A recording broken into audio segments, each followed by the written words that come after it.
చేయడానికి నేను కారు ఎక్కి వచ్చాను. ఇప్పుడు నేను ఇక్కడికి వచ్చినప్పుడు, అయ్యో కారా, రోజు నువ్వు బయట ఉండిపోతున్నావు, నేను వీరికి మీదకి వెళ్ళిపోతున్నాను, పాపం నువ్వేమో నన్ను అన్ని చోట్ల చిత్తూరులో తిప్పుతున్నావు, అలా ఉండిపోతే కృతజ్ఞుడిని అయిపోతాను, నువ్వు లోపలికి రా అని ఎక్కి ఇలా తీసుకొచ్చే ప్రయత్నం చేస్తే, మూర్ఖుడా, నీ ప్రవచనం నాకు అక్కర్లేదంటారు. ఏది ఎక్కడ వదిలేయాలో అక్కడ వదిలేయాలి. అలా వదిలేస్తేనే గొప్ప తప్ప పట్టుకోకూడదు.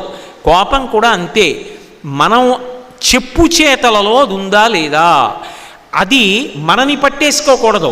మనం దాన్ని ఎంతసేపు పట్టుకోవాలో అంతసేపు పట్టుకుని కార్యం సాధించాలి.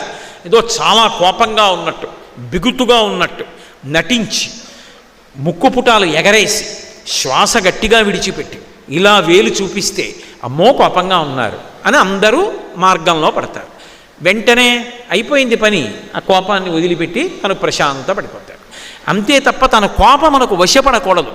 రాముడి జీవితంలో గొప్ప విషయం ఏమిటంటే రాముడు కోపమునకు వశపడడం. అందుకే వాల్మీకి మహర్షి అడిగిన 16 గుణములలో ఇదొకటి. తెచ్చిపెట్టుకుంటాడు. ఆయనే కోపం తెచ్చిపెట్టుకున్నాడు అనుకోండి, దేవతలు కూడా ఉనికిపోతారు. అందుకే ఎవడు కోపాన్ని తెచ్చిపెట్టుకున్నంత మాత్రం చేత కస్య బిభ్యతి దేవాశ్చ, దేవతలందరూ కూడా భయపడిపోతారో అటువంటి వాడు రాముడు. అటువంటి రాముడు రామాయణం మొత్తం మీద ఒకే ఒక్కసారి కోపమునకు వశపడిపోయాడు. ఎప్పుడు వశపడిపోయాడో తెలుసా? రావణాసురుడు స్వామి హనుమ మీద పుంఖానుపుంఖలంగా బాణాలు ప్రయోగించాడు. రాముడు యుద్ధం చేస్తూ ఒక స్థితిలో ఇలా కిందకి చూస్తే తాను అధిరోహించిన హనుమ శరీరం పూచిన మోదుగ చెట్టులా కొట్టాడు.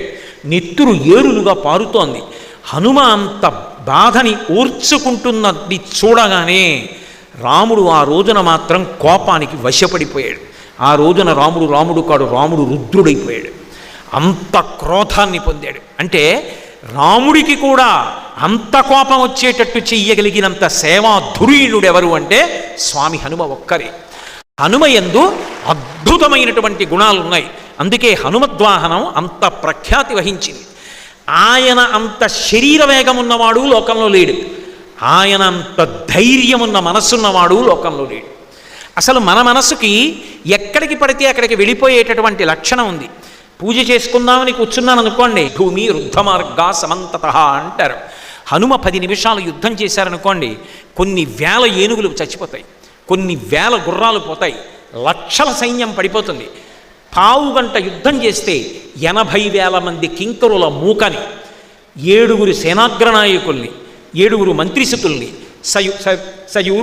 విరూపాక్ష యూపాక్షౌ దుర్ధరం చైవనాయకం ప్రఘసం భాసకర్ణంచ పంచసేన అగ్రనాయకం అని విరూపాక్ష యూపాక్ష దుర్ధర ప్రఘస భాసకర్ణులు అనేటటువంటి